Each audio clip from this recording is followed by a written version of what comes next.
We know the stars of the collection, the heavy crowns and the diamond fringes that flash on every magazine cover. But deeper in the darkness, behind the steel doors, lie the phantoms. These are the masterpieces that Queen Elizabeth II possessed, but seemingly refused to acknowledge. Some were worn by the wilder women of the family, and then vanished. Others simply evaporated into history, leaving behind only grainy black and white photographs and unanswered questions. Did they lose their luster? Were they quietly sold? Or did the Queen simply lock them away because they told stories she preferred to forget? Welcome to the case of the missing jewels. The mystery of the sunray. Let us open the file on the sapphire sunray bando. If you look at the photographs of a young, vibrant Princess Margaret in the 1950s, you will spot this jewel immediately. It was electric, a flexible band of diamonds with a dazzling sunray motif, anchored by a central cluster of sapphires that stared back like a blue eye. Its origins are murky, whispering of tragedy. Historians believe it may have come from the Dowager Empress Marie Feodorovna of Russia, a relic saved from the Bolsheviks. It possessed that distinct exotic glamour that Elizabeth, with her calm stability, rarely embraced. But Margaret, she adored it. She wore it to dance in Trinidad in 1958, pairing it with a powder blue gown embroidered with diamonds. She wore it to royal weddings in the 60s. It was the tiara of the rebel princess. And then, silence. After the early 1960s, the sunray bando vanished from the earth. Queen Elizabeth never wore it, not once. Did it return to the main vault after Margaret moved on to grander pieces? Or is it lying in a dusty box, its Russian fire extinguished by the Queen's indifference? To this day, the sunray remains a ghost. The turquoise enigma. But if the sunray is a ghost, our next piece is a paradox. This is the Persian turquoise parure. This was a triumph of love, quite literally. Purchased by King George V, this set of tiara, necklace and brooch features diamonds and Persian turquoises of the most piercing blue. The Duchess of York wore the turquoise brooch and the earrings as pendants from strings of pearls for a series of portraits with the lotus flower tiara soon after her marriage, and she also notably wore the brooch on a tour of Australia in 1927. 2 years later, the Persian turquoise tiara and sail were worn by the Duchess of York at the wedding of Crown Prince Olaf of Norway and Princess Martha of Sweden, and several more times. It was given to Margaret for her 21st birthday in 1951. For decades, these blue stones were synonymous with Margaret's distinct style. Yet, when she passed away in 2002, and her children were forced to sell her treasures at Christie's to pay death duties, the world held its breath. We waited to see the Persian turquoises on the auction block, but they were not there, they were not sold, they were not kept by her children. The prevailing theory is that they were quietly absorbed back into the Queen's vault. And yet, Elizabeth never brought them into the light. Why? Perhaps she felt that turquoise was too bohemian, too daytime for a monarch? Or perhaps, like so many things associated with her sister, the memories were simply too bright to revisit. The parure is safe, we think, but it is serving a life sentence in the dark. And then there are the jewels that are so elusive, we are not even sure they exist anymore. We must speak of the double meander tiara. This is the grey zone of the royal collection. We believe it came from the legendary Greville bequest in 1942, a treasure trove left to the Queen Mother. It features 2 rigid rows of the Greek key pattern, topped by a diamond aigrette. It is a harsh, geometric design. Queen Elizabeth, who favoured softer floral motifs, ignored it completely. But in 2005, at a Chinese state banquet, eagle-eyed jewelers spotted something on Princess Anne's head. It looked remarkably like the double meander, but the photos were blurry. The palace remained silent.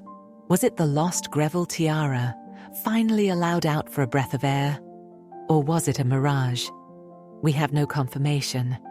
it remains a phantom, a jewel that lives only in rumors and blurred telephoto lenses. Finally, we must investigate a disappearance caused not by mystery, but by a brutal change in fashion. We call this the case of the lost pearls. In the roaring 1920s, the sautoir was king. These were long, fluid ropes of pearls that swung to the waist, capturing the liberated spirit of the Jazz Age. When the Queen Mother married in 1923, she was showered with them. The City of London gave her a magnificent pearl and diamond sautoir, 5 rows of pearls on platinum wire. Her own family, the Strathmores, gave her another one, the Strathmore Pearl Sautoir, finished with a trendy tassel. They were young, they were fun, they were fashionable, and Queen Elizabeth II hated them. By the time Elizabeth took the throne, the flapper era was dead. The Queen's style was structured, regal, and static. She did not like jewelry that swung. She famously complained that long necklaces get in the soup. So she effectively executed the sautoir. The City of London pearls haven't been seen since 1924. The Strathmore pearls vanished just as quickly. For 100 years, these masterpieces have likely been coiled in their velvet boxes, victims of a queen who refused to look like a flapper. These are the phantoms. They are the pieces that were too wild, too exotic, or simply too Jazz Age for a steady sovereign. But if these jewels were rejected for their style, our next category suffered a far worse fate. We are moving from the missing to the monstrous. Next, we open the boxes labeled the unwearable. We often forget that a jewel is a physical object. It has weight, it has temperature, it has sharp edges. To be a queen is to stand for hours, to smile through exhaustion, and to turn one's head with effortless grace. But in the royal vaults, there are creations that seem designed to make this impossible. These are the unwearable monsters, masterpieces of engineering that treat the female body less like a human form and more like a scaffolding for diamonds. Queen Elizabeth II was a pragmatist. She refused to be a mannequin for the crown's most torturous experiments. Exhibit A is perhaps the most claustrophobic jewel in the entire collection. Queen Alexandra's collier résil. The word résil implies a net or a lattice, but this 1904 creation by Cartier is more like a diamond exoskeleton. It is a wide, flexible mesh of platinum and diamonds that covers the entire throat, hugging the neck like a suffocating second skin. Originally, Queen Alexandra, a woman who viewed her body purely as a display case, ordered it with rubies and emeralds. Queen Mary, in her pursuit of blinding whiteness, replaced them all with large, cold diamonds. The result is a wall of ice. When Elizabeth inherited it, she saw the problem immediately. This piece demands a Victorian posture. It demands a high neckline and a stiff chin. To wear it in the modern age is to look like a character from a period drama. Indeed, a replica recently appeared on the show, The Gilded Age, as a symbol of excessive wealth. The Queen did not want to look like a costume drama. She wanted to look like a modern head of state. And so, this magnificent, suffocating net was left in the dark, a victim of its own overwhelming scale. If the collier résil was a cage for the neck, our next piece was a shackle for the wrist. We must examine Queen Alexandra's emerald bracelet. This was a gift from the ladies of South Wales, and it screams of the Victorian obsession with literal symbolism. It is a heavy, substantial band of emeralds and diamonds. But look closer, it is not abstract. It features actual Welsh leeks rendered in jewels. It is patriotic, it is historic, and it is incredibly clunky. The Queen Mother wore it, for she loved nothing more than a piece of jewelry that told a sentimental story. But Elizabeth, her style was defined by clean lines and block colors. A heavy bracelet emblazoned with vegetables was simply too loud, too fussy, and too firmly rooted in the 19th century. She possessed it for 70 years, yet she allowed it to sleep, understanding that some tributes are best kept in a museum, not on the wrist of a diplomat. But the most fascinating rejection in this category is not about discomfort, it is about a refusal of function. This is the strange case of the Cartier bracelet bando. In the 1920s, the Duke of York gave his wife a set of 5 Art Deco bracelets: sapphire, emerald, ruby, and diamond. They were stunning. But Cartier, with their genius for engineering, created a special frame that allowed 3 of these bracelets to be clicked together to form a halo tiara. It was a transformer. A jewel with a dual identity. Queen Elizabeth II inherited the set. She loved the bracelets. She wore them constantly, letting them slide up and down her wrist at hundreds of events. But here is the mystery. She never used the frame. She possessed the mechanism to turn them into a tiara, but she refused to do it. Why? Because the bando style, worn low across the forehead, was the look of the flapper. It was the look of the jazz age, of parties, of her mother's youth. Elizabeth was a queen of the 50s and 60s. She favored height and majesty, not the sleek, horizontal lines of a roaring 20s dancer. So, she effectively dismantled the tiara. She took the parts she liked, the bracelets, and discarded the identity she didn't. It was a masterclass in curation. She used the diamonds, but she rejected the design. These jewels were rejected because they clashed with the Queen's body or her era. But physical discomfort is something a queen can endure if she must. There is, however, a pain that is much harder to bear. Some jewels were left in the dark, not because they were heavy on the neck, but because they were heavy on the soul. We are about to enter the most emotional corner of the vault. There is a specific kind of power that belongs only to mothers. It is a presence that lingers long after they are gone, echoing in the halls, and, most distinctly, in the jewelry box. When the Queen Mother died in 2002, she left behind a collection of jewels that was nothing short of imperial. These were pieces of staggering size and audacity. But for Queen Elizabeth II, inheriting them was a double-edged sword. To wear them was to honor her mother, but to wear them was also to invite a comparison she could never win. The Queen Mother was a maximalist. Elizabeth was a minimalist. And nowhere is this conflict more visible than in the Greville bequest. The Wall of Light. Let us look at the Greville festoon necklace. This is not a necklace, it is a bib of fire. Created by Cartier, it consists of 5 heavy rows of diamonds that drape across the entire décolletage. It is theatrical, it is overwhelming. It is a jewel designed for a woman who wants to suck all the oxygen out of the room. The Queen Mother adored it. It was her signature widow's power piece. When Elizabeth inherited it, she recoiled. Can you imagine the late Queen, with her sensible block heels and her quiet dignity, wearing 5 rows of blinding diamonds? It would have been grotesque. It would have looked like a costume. So, she locked it away. For years, this masterpiece sat in silence, too loud for a modern monarch. But the vault has a sense of humor, because the woman who finally unlocked it was the one woman who could match the Queen Mother's boldness, Queen Camilla. Camilla has resurrected the festoon. She wears all 5 rows with a casual confidence that Elizabeth never attempted. It is proof that some jewels skip a generation, waiting for a personality big enough to carry them. Then, there is the Greville honeycomb tiara.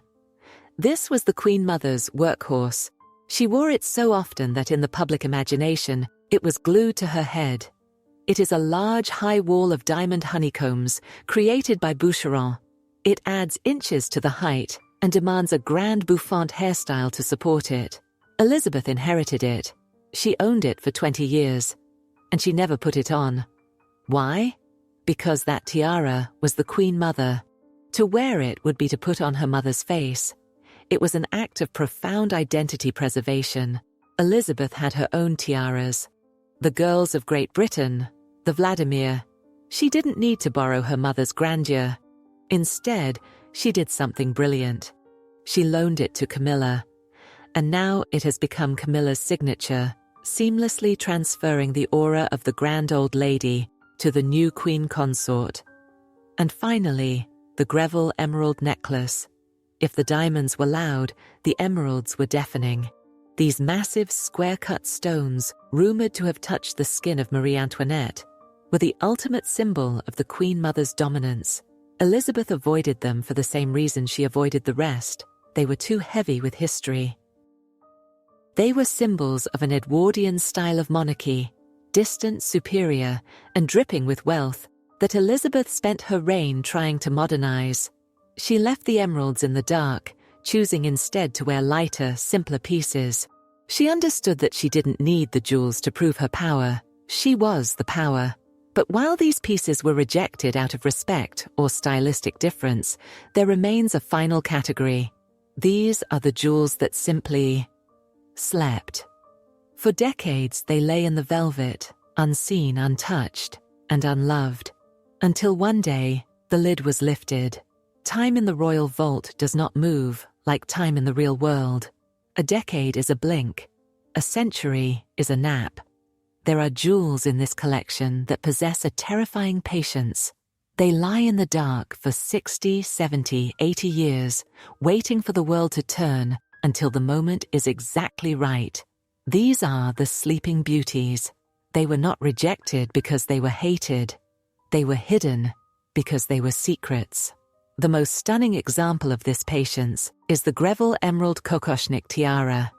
For 75 years, this object was a ghost. We knew Mrs. Greville had left something emerald to the Queen Mother in 1942, but no one had ever seen it. There were no photos, no public appearances, just whispers of a kokoshnik, a Russian-style wall of diamonds and emeralds. Why was it hidden? Was it too extravagant for the post-war years? Did the Queen Mother simply prefer her other emeralds? Whatever the reason, it slept through the entire second half of the 20th century. It slept through the moon landing, the fall of the Berlin Wall, and the turn of the millennium. Then, in October 2018, the vault opened. Princess Eugenie stepped out of a car at Windsor Castle, and the world gasped. There it was, a 93-carat central emerald, blazing in the autumn sun. It was pristine. It was modern. It was perfect. The Queen had kept this masterpiece in reserve for 3/4 of a century, unleashing it only when its specific, bold aesthetic perfectly matched her granddaughter. But if the emerald kokoshnik was a secret, the Queen Mary's diamond bando was a memory erased. This Art Deco band was created in 1932 to hold a central brooch. Queen Mary wore it, and then it vanished. For 65 years, it was absent from the royal rotation. Queen Elizabeth never wore it. It was too geometric, too stark for her fluffy 1950s hairstyle. It sat in the vault, unloved and unremembered, until Meghan Markle. When the Duchess of Sussex chose it for her wedding in 2018, it was a shock, but it was also a revelation. The Queen saw that this rejected tiara, with its clean lines and lack of fuss, was the perfect match for Meghan's minimalist style. The jewel hadn't been lost. It had just been waiting for a modern woman. And finally, there is the sleeper that refuses to wake up. The Tech Crescent tiara. This is the true mystery. It belongs to the collection. It is currently on loan to Queen Camilla. And yet, silence. It features diamond crescents and roses. It is complex and historic. But neither the Queen Mother nor Queen Elizabeth nor Camilla has worn it in public for decades. It sits in the loan pile, seemingly available, yet constantly ignored. Is it uncomfortable? Is the design too awkward? Or is it simply waiting for a queen who hasn't been born yet? These jewels teach us the most important lesson of the vault. The collection is not a museum of the past. It is a storehouse for the future. Queen Elizabeth didn't hide these pieces to bury them. She hid them to save them. And now, as we enter a new era, we are seeing the final act of her curation. We are seeing how she used the rejects, to build the image of the next generation. The genius of the monarchy is that nothing is ever truly thrown away. In a family that thinks in centuries, rejected does not mean useless. It simply means not yet. Queen Elizabeth II was playing a long game. She understood that the pieces she couldn't wear, the ones that were too flashy, too historic, or too strange, would one day be the perfect armor for someone else. In her final years, she began to distribute these rejects, like a general handing out weapons. Consider the strange case of the aquamarine ribbon tiara. The Queen wore this exactly once. In 1970, during a tour of Canada, she appeared in this delicate, ribbon-like band of aquamarines. And then, she never touched it again. It was clearly a failed experiment. It was too light, too frivolous for a sovereign. But the Queen didn't melt it down. She put it back in the box and waited 40 years. In 2012, she handed it to Sophie, the Countess of Wessex. And suddenly, it worked. On Sophie, it wasn't a failed crown. It was a chic modern tiara, perfect for a working royal. The Queen had found its rightful owner. Then, there is Queen Alexandra's wedding necklace. This is a piece of immense history, a gift from the future King Edward VII to his bride in 1863. It is heavy with pearls and diamonds. The Queen Mother wore it constantly. But Elizabeth? Never. For her, it was too Victorian, too cluttered. It sat in the dark for decades. But look at who wears it now. The Princess of Wales, Catherine, has adopted it. She wears it with a grace that makes it look timeless, not old. The Queen skipped a generation, saving this masterpiece for the woman who would carry the monarchy into the mid-21st century. And finally, the most audacious revival of all, the amethyst sautoir. This was a relic, a long, clunky amethyst necklace that belonged to Queen Alexandra. It was the definition of unwearable for a modern woman. Too long, too purple, too old-fashioned. Elizabeth ignored it, but Queen Camilla looked at it and saw potential. She didn't just wear it, she hacked it. She had it shortened, restrung, and modernized. She turned a dusty relic into a stunning, wearable statement piece. It was a signal that the new reign would be different. It would be about adaptation, about taking the old and making it work for the new. But the ultimate masterclass in this survival is a jewel that has lived not just one life, but 3 distinct, contradictory existences. This is Queen Mary's Art Deco emerald choker. If ever a jewel had a pulse, it is this one. Created in 1921 from the prizes of the Delhi Durbar, it is a masterpiece of the Jazz Age. 14 electric green cabochon emeralds, set in rigid platinum rectangles. It screams of the roaring 20s. Queen Elizabeth II inherited it in 1953. And, consistent with her lifetime aversion to anything constricting her throat, she rejected it. For nearly 30 years, it sat in the darkness, a victim of the Queen's preference for pearls and breathing room. But in 1981, the Queen handed this rejected, unwearable monster to a young Lady Diana Spencer as a wedding gift. It was a lifetime loan, and what happened next was nothing short of alchemy. Diana didn't just wear it. She weaponized it. The defining moment came in 1985 during a tour of Australia.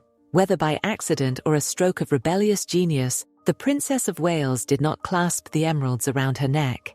Instead, she pulled the piece up, snapping it across her forehead as a bando. It was shocking. It was punk rock. In a single evening, a stiff, rejected relic of Queen Mary became the coolest piece of jewelry on the planet. Diana had taken a symbol of imperial rigidness and turned it into a disco headband. But then came the tragedy. When Diana died in 1997, the choker returned to the Queen's vault, and there it lay, radioactive with memory. It was no longer just a choker, it was a Diana piece. To wear it was to invite a hurricane of tabloids and ghosts. For 25 years, the silence around this emerald band was absolute. It felt like a jewel that could never be touched again. Until 2022. In Boston, at the Earthshot Prize, the new Princess of Wales, Catherine, walked onto the green carpet, and there, glowing against a neon green dress, was the choker. She didn't wear it on her forehead. She didn't try to recreate the rebellion. She wore it exactly as Queen Mary intended, as a regal, structured collar. In doing so, she performed a miracle. She exorcised the ghosts. She proved that this jewel didn't belong to the tragedy of the past. It belonged to the monarchy of the future. It was the ultimate act of adaptation, taking a piece that had been rejected by the Queen and defined by a rebel, and finally, after a century of chaos, bringing it home. This is the true secret of the Forbidden Vault. Queen Elizabeth II didn't wear these jewels because she knew she didn't have to. She was the queen. Her power came from her presence, not her diamonds. But by preserving them, by keeping the Russian sunrays, the Persian turquoises, and the Greville monsters safe in the dark, she left a legacy far greater than any single tiara. She left a toolkit for the future. She left mysteries for us to solve and treasures for the next queens to discover. The vault is not empty. It is just waiting for the next hand to turn the key.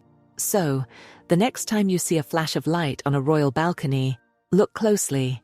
It might be a new purchase. Or it might be a ghost, stepping out of the shadows after 100 years of silence, ready to shine again.